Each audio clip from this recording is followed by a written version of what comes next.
আবারও বিশ্বকে চমকে দিয়েছে রাশিয়া। আরও একবার পারমাণবিক ক্ষেপণাস্ত্রের সফল পরীক্ষা চালালো দেশটি। তার থেকেও বড় কথা, রাশিয়ার কাছে আছে এমন অস্ত্র যা অন্য কোনো দেশের কাছে নেই।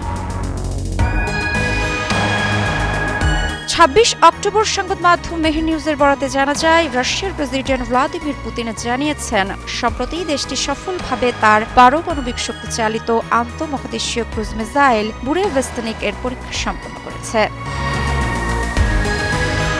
রাশিয়ার সেনাবাহিনীর chief of general staff Valery Gerasimov জানিয়েছেন, ক্ষেপণাস্ত্রটি প্রায় ১৪,০০০ কিলোমিটার বা ৮,৭০০ মাইল দ্রুত অতিক্রম করেছে এবং আকাশে উড়েছে পুরো ১৫ ঘন্টা ধরে। এ বিষয়ে পুতিন বলেন, এটি সত্যিই একটি অনন্য অস্ত্র। এমন প্রযুক্তি বিশ্বের অন্য কোনো দেশের নেই। তিনি রাশিয়ার যৌথ বাহিনীর একটি কমান্ডো সেন্টার পরিদর্শনের সময় একথা বলেন। আর এটা ওইটা না, কাপড় ধোয়ার একটাই সলিউশন, চাকা অল ইন ওয়ান।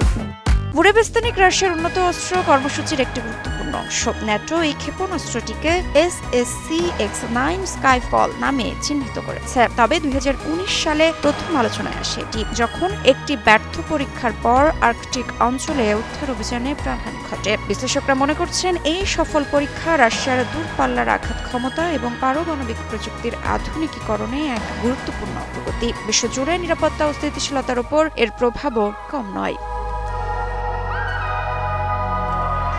বিশ্বের অন্যান্য সুপার পাওয়ার দেশগুলোর সঙ্গে প্রতিযোগিতার এই মঞ্চে রাশিয়া স্পষ্টতই নিজেদের প্রযুক্তি ও সামরিক আধিপত্য প্রমাণ করতে চাইছে এবং বুরেভেস্তনিক সেই অগ্রগতির একটি শক্তিশালী প্রতীক। ঋত্বিকা সিনহা বিশ্বাস, নিউজ 24।